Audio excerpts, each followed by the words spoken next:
Cela ne fait aucun doute.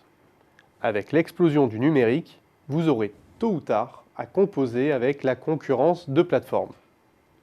Or, l'une des particularités de ces plateformes réside dans le caractère agressif de leur stratégie de conquête de marché.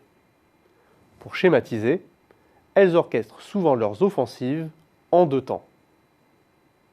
D'abord, elles s'ouvrent le plus largement possible aux offreurs de biens et de services, ceux-là même qui possèdent des actifs essentiels à l'activité. Pensez aux voitures, dans le cas d'Uber, ou au logement pour Airbnb. Car c'est bien là le cœur de la proposition de valeur des plateformes que d'agréger, coûte que coûte, une offre aussi large que possible pour séduire une clientèle toujours plus importante et assécher ainsi les concurrents. En bref, le business model de ces plateformes les pousse à rechercher une domination sans partage. Ce qui nous amène naturellement à la seconde phase des stratégies de conquête des plateformes. Une fois en position de force, elles cherchent souvent à proposer elles-mêmes ses biens et services. C'est ce que l'on appelle la désintermédiation. C'est ainsi qu'Amazon n'hésite pas à concurrencer les vendeurs présents sur sa marketplace, puisqu'il propose en effet ses propres références sur les produits les plus lucratifs. C'est le fameux « vendu et expédié par Amazon ». Apple aussi s'ingénie à intégrer à ses nouveaux modèles d'iPhone des fonctionnalités auparavant proposées sur l'App Store par des opérateurs tiers. Et déjà, il se murmure qu'Uber pourrait décider d'acquérir des voitures sans chauffeur. Pour des acteurs de l'économie dite collaborative, ces plateformes sont décidément bien peu partageuses. Mais heureusement, toutes les entreprises ne restent pas des victimes passives de la gourmandise stratégique des plateformes. Dans un papier récent de la Harvard Business Review, les professeurs Zhu et Liu sont formels. Il est possible de prévenir leurs offensives à condition de détecter les signaux annonciateurs de l'attaque. Par exemple, une demande très soutenue et des prix forts, qui sont des signaux de rentabilité.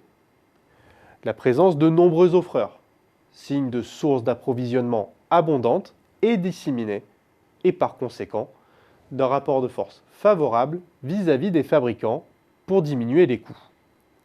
Ou enfin, pour les biens de consommation, des frais de port faibles, qui donnent à la plateforme la possibilité d'offrir la livraison aux clients et apparaître ainsi comme la plus compétitive.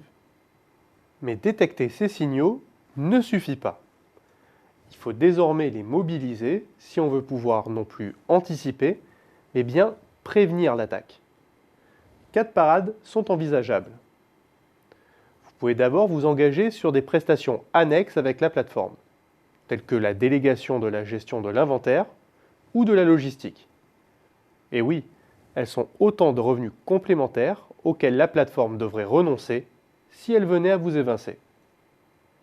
Vous pouvez également tenter de rendre plus complexe et coûteux l'approvisionnement de la plateforme. Par exemple, en concluant des exclusivités avec des fournisseurs de premier rang.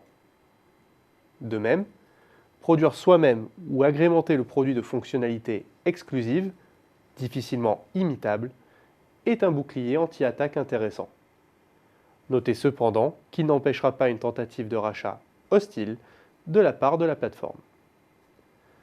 Enfin, vous pouvez vous spécialiser sur les marchés de niche, tout simplement pour continuer de surfer en deçà du seuil radar des plateformes. Et si toutes ces parades s'avéraient insuffisantes, n'oubliez pas une dernière chose. C'est vous qui détenez les ressources que la plateforme cherche à imiter ou à acquérir. Alors si la plateforme passe à l'offensive, il est peut-être grand temps de songer à lancer votre propre plateforme concurrente, à l'image de VTC Cab. En somme, il est peut-être grand temps d'ubériser l'ubérisateur.